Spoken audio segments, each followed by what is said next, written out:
Welcome to news and views.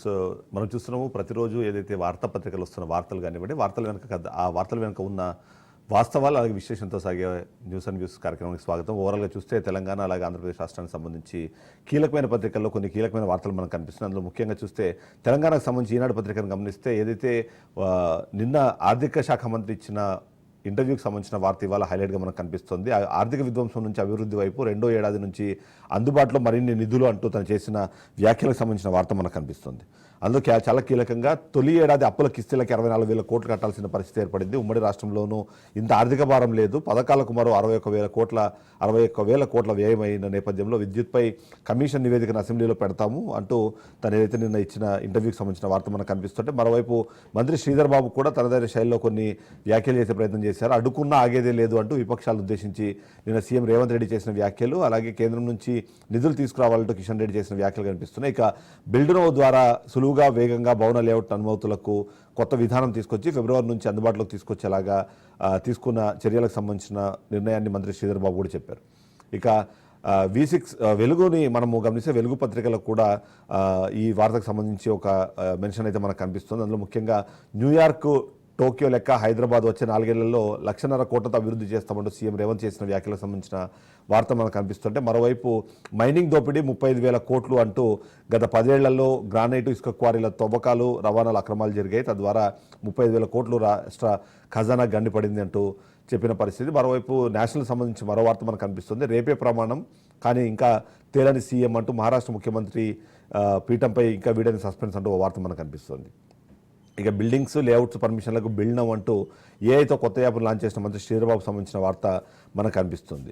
మరొక కీలకమైన వార్త ఏదైతే పుష్ప 2 రిలీజ్కి సంబంధించి, అంతేకాకుండా కొత్త సినిమా రిలీజ్ అయ్యే నేపథ్యంలో పెద్ద హీరోల సినిమాలకు అడ్డగోలుగా రేట్లు పెంచుతున్నారు. టికెట్ ధరలు 3 నుంచి 4 రెట్లు పెంచుతున్న పరిస్థితి. నిర్మాతలు అడగగానే ఓకే చెప్తున్న ప్రభుత్వాలు సినిమా చూడాలంటే ఒక ఫ్యామిలీకి దాదాపుగా 3,000 వరకు ఖర్చు అయ్యే అవకాశం ఉంది. థియేటర్ వెళ్లేందుకు సామాన్యులు జంకుతున్నారు. భారీ బడ్జెట్తో సినిమాలు తీయడం వల్ల సినిమాలు తీస్తున్నారు. అందులో సగానికి పైగా రెమ్యూనరేషన్లకే పోతున్న నేపథ్యంలో వారంలోనే వీలైనంత రాబట్టుకునేందుకు నిర్మాతలు ప్లాన్ చేసి రేట్ల పెంపులకు సంబంధించి చేస్తున్న విషయాల్లో సోషల్ మీడియాలో బాయ్కాట్ ట్రెండ్ నడుస్తుందంటూ ఒక వార్త మనకు కనిపిస్తుంది.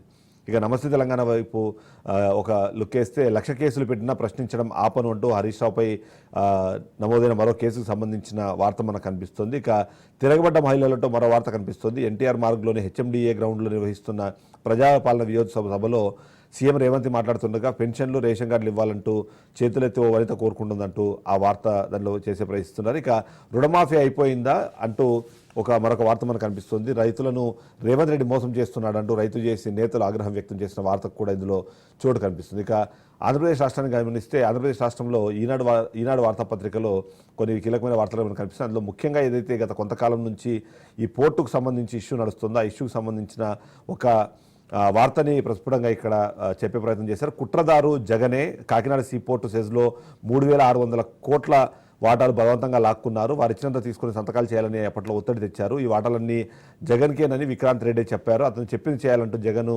ఆదేశించిన నేపథ్యంలో తప్పుడు ఆడిట్ నివేదికతో బెదిరించి వాటాలు అరబిందో పరం చేశారంటూ కేవీ రావు అయితే ఫిర్యాదు చేశారు. సిఐడి కేసు నమోదు చేసిన నేపథ్యంలో ఆ వార్త మనకు కనిపిస్తుంది. ఇక ఐఏఎస్ అధికారి సంజయ్ సస్పెన్షన్ సంబంధించిన వార్త కూడా మనకు కనిపిస్తుంది. అగ్నిమాపక డీజీ అలాగే సిఐడి చీఫ్గా హోదాల్లో అక్రమాలు చేశారు. నిధుల దుర్వినియోగానికి పనపడంతో పాటు మరికొన్ని అక్రమాలు బయటపడిన నేపథ్యంలో ఆ వార్తకు సంబంధించిన మెన్షన్ మనకు కనిపిస్తుంది.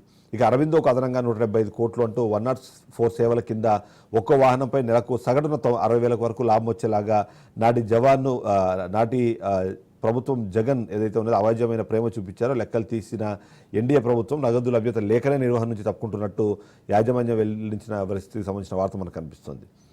ఇక మరీ ఇంత అలసత్వం అంటూ జలజీవన్ మిషన్పై ఇంకా డిపిఆర్లు రూపొందించిన అధికారుల తీరుపై సీఎం చంద్రబాబు నాయుడు అసహనం వ్యక్తం చేసిన పరిస్థితి. 6 నెలల ప్రగతిపైన కూడా నివేదికలు ఇవ్వాలని మంత్రులకు ఆదేశాలు జారీ చేసి పథకాల అమలు బాధ్యత ఇక వారిదేనంటూ స్పష్టం చేసిన పరిస్థితి కూడా మనకు కనిపిస్తుంది. ఇక అంతర్జాతీయ ఐటీ హబ్గా ఆంధ్రప్రదేశ్ రాష్ట్రాన్ని తీర్చిదిద్దే ప్రయత్నంలో కోవర్కింగ్, నైబర్హుడ్ వర్కింగ్ స్పేస్ల ప్రాధాన్యత ఇస్తూ ఐటీ కేంద్రంగా విశాఖను తీర్చిదిద్దే క్రమంలో కనీసం 1,00,000 మందికి ఉపాధి కల్పించాలని లక్ష్యంతో ఐటీ పాలసీకి ప్రభుత్వం ఆమోదం తెలిపింది. దానికి సంబంధించిన వార్తలు అలాగే కేబినెట్ సమావేశానికి సంబంధించిన వార్తలు కూడా మనకు కనిపిస్తుంది.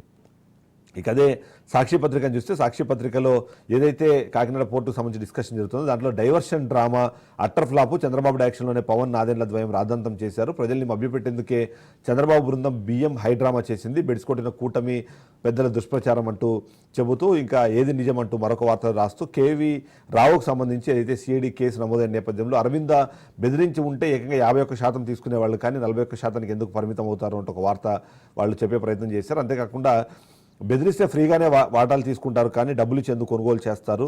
ఆ కొనుగోలు చేసే క్రమంలో ఏం జరిగింది అన్న విషయాన్ని సాక్షి తనదైన శైలిలో విశ్లేషించే ప్రయత్నం చేసింది. ఇక మద్యం ఇసుకలో దోపిడీ జరుగుతోంది అది అంటూ మరొక వార్త మనకు కనిపిస్తుంది. పీపీ విధానంలో 5 టెక్స్టైల్ పార్కులకు సంబంధించిన కేబినెట్ సమావేశానికి సంబంధించిన వార్త కూడా కనిపిస్తుంది. ఇక సెకీ ఒప్పందంపై దుష్ప్రచారం మానండి అంటూ లోక్సభలో వైఎస్ఆర్సీపీ ఎంపీ మిథున్ రెడ్డి చేసిన వ్యాఖ్యలకు సంబంధించిన వార్త మనకు కనిపిస్తుంటే మరోవైపు ధాన్యం రైతుల కళ్ళల్లో దైన్యం అంటూ మరొక వార్త కనిపిస్తుంది. ఇప్పుడు అకాలంగా కురిసిన వర్షాలకు సంబంధించి ఆ సందర్భంగా నష్టపోయిన రైతులకు సంబంధించిన వార్త మనకు కనిపిస్తుంది. ఇక ఆంధ్రజ్యోతిలో కూడా ఈ కాకినాడ సెజ్కి సంబంధించిన వార్త మనకు కనిపిస్తుంది. బెదిరించి భయపెట్టి కొట్టేశారు, కాకినాడ పోర్టు సెజ్లను మా నుంచి లాక్కున్నారు అంటే సిఐడికి వాడి యజమాని కేవీ రావు ఏదైతే కంప్లైంట్ చేశారో దానికి సంబంధించిన వార్త మనకు కనిపిస్తుంది. ఇక పట్టాలున్నా పత్తా లేరు అంటూ ఇళ్ల పట్టాల పథకంలో జగన్మాయ జరిగింది. 28 లక్షల మందికి ఇళ్ల స్థలాలు ఇచ్చినట్టు గొప్పలు చెప్పుకుంటూ ఇప్పటికీ డీడ్లు తీసుకొని 9.2 లక్షల మందికి సంబంధించి వారంతా బినామీలు వైసీపీ కార్యకర్తలేనంటూ అనుమానం వ్యక్తం చేస్తున్నారు. ఇక గుట్టు రట్టవుతుందని గప్చుపోయారా అంటూ కూడా అనర్హుల ఎంపికపై భారీగా ఫిర్యాదులు వెల్లువెత్తున్న నేపథ్యంలో 6.5 లక్షల మందికి ఇతర పథకాల లబ్ధిదారులను వారిని తమ ఖాతాల్లోనే కలుపుకున్న జగన్ అంటూ వార్త ప్రచురించారు. ఇక సింబల్ హింస వెనక కుట్ర ఉంది అంటే యూపీలో ఉప ఎన్నికల నేపథ్యంలో జరిగిన వివాదానికి సంబంధించిన వార్త మనకు కనిపిస్తుంది. మత సమరస్యానికి దెబ్బతీస్తూ బీజేపీ వ్యవహరిస్తుంది. లోక్సభలో అఖిలేష్ యాదవ్ విమర్శ చేసిన నేపథ్యంలో ఆ వార్త కూడా ఇక్కడ కనిపిస్తుంది.